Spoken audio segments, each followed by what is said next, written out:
Welcome to my YouTube channel. My name is Trump, and today I'm here with my friend Mark.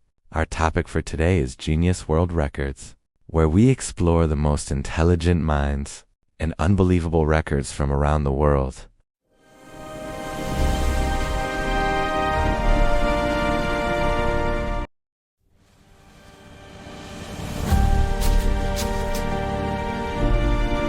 William James Sidis was born in 1898 in New York. At 11 years old, William James Sidis entered Harvard University. Professors were shocked. Students were silent.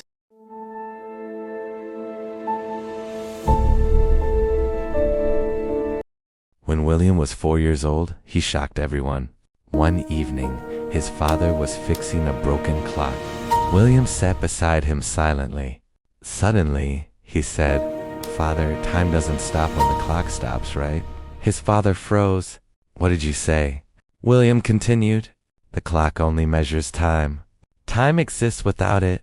His father stared at him, speechless. At school, William became known as the boy who asked too many questions. Why is the sky blue? Why do numbers go on forever? Who decided what is right and wrong? Teachers loved his intelligence, but feared his curiosity. Other children laughed at him. Some avoided him. One boy once said, "You think too much, William. You're strange." William went home that day and wrote in his notebook, "Being strange is better than being empty." Chapter 2. Loneliness of a Genius. Genius is a gift, but it is also a burden. William had no real friends. While other children played games, he read books far beyond his age: science, philosophy, history, and mathematics. He once told his mother, "People talk, but they don't think." His mother hugged him and replied, "One day the world will need thinkers like you." But the world was not kind to him. In high school, teachers doubted him. "You are too confident. You challenge authority. You ask dangerous questions." One teacher accused him of cheating because his answers were too perfect. William stood up calmly and said, "Knowledge is not cheating. Ignorance is." That day, he was suspended. That night, he looked at the stars and whispered, "I will prove myself not to them, but to the truth." Chapter 3. The Turning Point. Everything changed when William met Professor Harold Stone. Professor Stone was old, quiet, and respected. He saw William solving advanced equations during a library visit. Instead of scolding him, the professor smiled. "Tell me," he said, "do you seek success or understanding?" William answered without hesitation, "Understanding. Success follows truth." The professor nodded. "Then you are my student now." Under Professor Stone, William learned not just facts, but wisdom. He learned that intelligence without humility becomes arrogance. Knowledge without purpose becomes dangerous. Genius without morality becomes destruction. One night, Professor Stone warned him, "William, the world will try to use your mind. Be careful whom you serve." Those words stayed with him forever. Chapter 4. The World Notices. At 21, William created an algorithm that could predict complex human behavior patterns. Governments, corporations, and media turned their eyes toward him. They called him the young genius, the modern mind, the future thinker.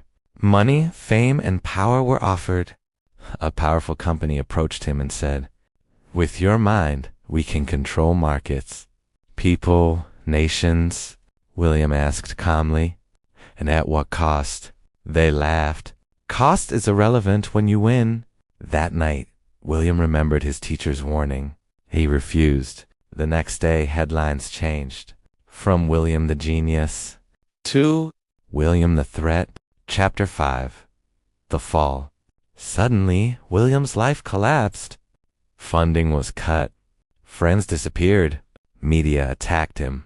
Lies were spread. People said, "He's unstable. He's dangerous. He thinks he's above everyone." William lost everything except his integrity. Alone in a small apartment, he wrote, "A genius is loved when useful, hated when free." For the first time, he doubted himself. Was I wrong? Should I have chosen power? Then he remembered a simple truth. Truth does not need approval. Chapter 6. The choice that changed history. Years passed. The world faced a massive crisis, economic collapse, misinformation, and social chaos. Systems failed. Leaders were confused. Then someone remembered William. Quietly, secretly, they came to him. "We need your help." William looked at them and said, "Not for control, not for profit, only for humanity." They agreed. William worked day and night, not for fame, but for balance. His solution was simple, yet powerful. Transparency instead of manipulation, education instead of control, ethics instead of greed. The world slowly healed.